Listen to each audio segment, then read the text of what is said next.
With the bike, you are a part of the bike. You don't just ride the bike. It's a little bit different. Need to move a lot on the seat for the balance of the weight.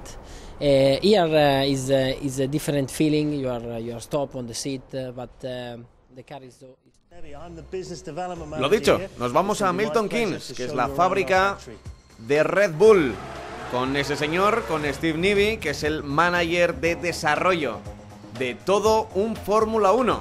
Nos vamos precisamente a el Valley, el Valle del Motor, en Londres. Sí, en el Motorsport Valley, que está en Oxford, nos encontramos con las fábricas de las grandes escuderías del Mundial. Ahí tenemos a Mercedes, tenemos a McLaren, tenemos a Williams, ahí está Force India, están casi todos los grandes. Y vamos a empezar nuestro paseo por la fábrica por los composites y por un material que se utiliza en la Fórmula 1, la fibra de carbono. La fibra de carbono, digamos que es la tela con la que se fabrican el 90% de las piezas exteriores de un monoplaza. Un material muy rígido y sobre todo muy ligero.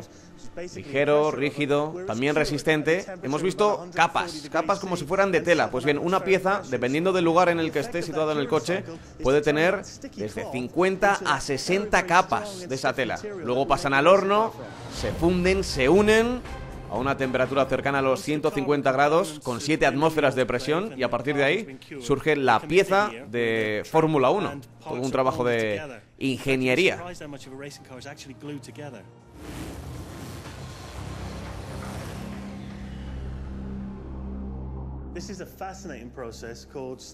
Esto sería la estereolitografía, quizá la imagen más espectacular y menos conocida de una fábrica de coches.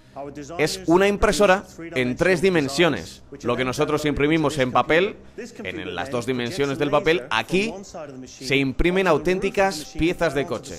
Los ingenieros las diseñan, pasan sus datos a través del ordenador y esa máquina, a través de líquidos, consigue prácticamente lo imposible: que salgan como ciencia ficción las piezas de un Fórmula 1.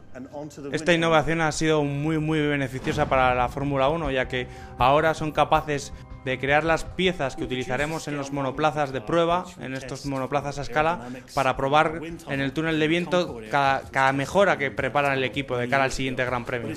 Y ahí estamos precisamente, en el túnel de viento, que es el siguiente paso. Coche a escala, en este caso es una escala media, 1-2, la mitad del coche, el que veíamos anteriormente, se mete en el túnel de viento y el túnel de viento da datos donde tenemos una dicotomía importante, y es la pelea siempre entre la downforce, es decir, el agarre al suelo, y lo que es lo habitual de un túnel de viento, es decir, la aerodinámica.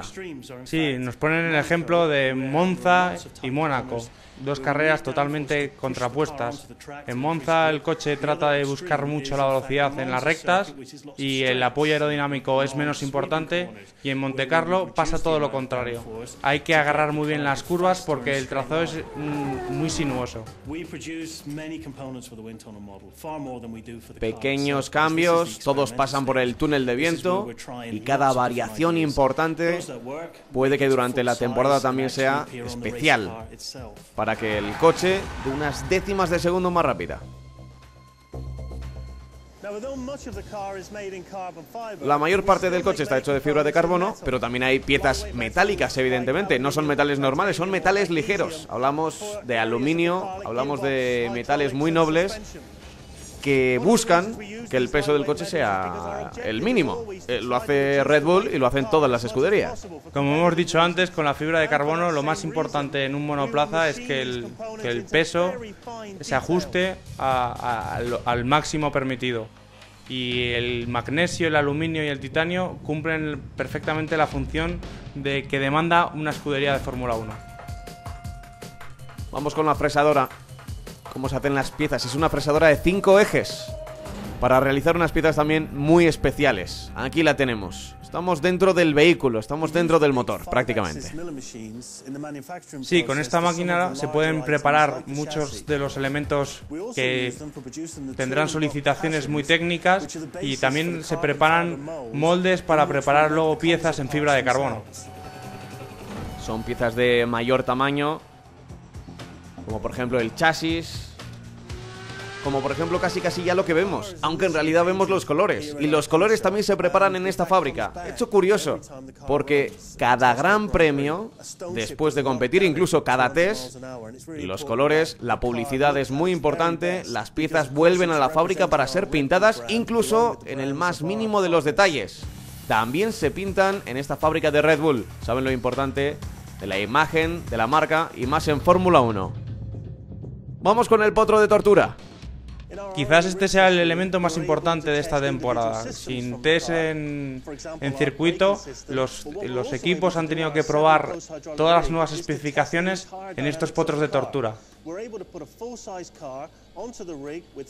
Son 7 columnas que se mueven, 2 al motor, una delante y otras 4 en cada una de las ruedas.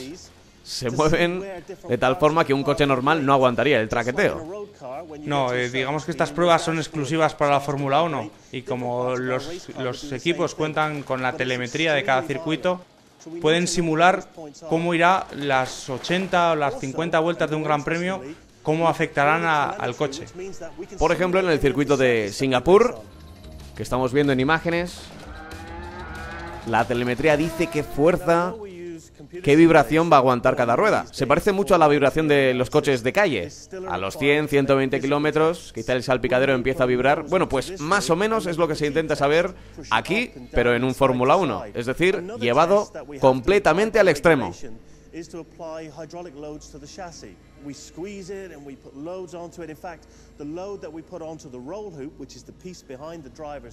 Ahora nos está diciendo que está aguantando la parte superior del piloto un autobús de 2 pisos lleno de gente. Y el chasis aguanta. Y finalmente llegamos a uno de los últimos pasos, donde todo se une. Cada gran premio, los coches cuando llegan a la fábrica son desmontados y de nuevo vuelven a ser montados. Cada pieza pasa por un control exhaustivo para ver su desgaste y si es necesario que pongan una nueva.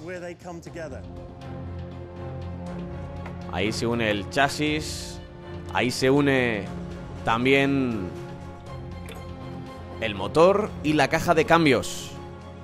Y finalmente tenemos el coche completo.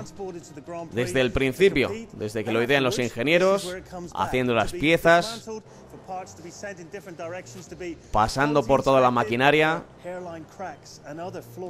por el túnel de viento y finalmente con el ok del equipo y con todas las pruebas realizadas, Steve Nibby nos dice adiós. Hasta el próximo coche de Fórmula 1 en Red Bull.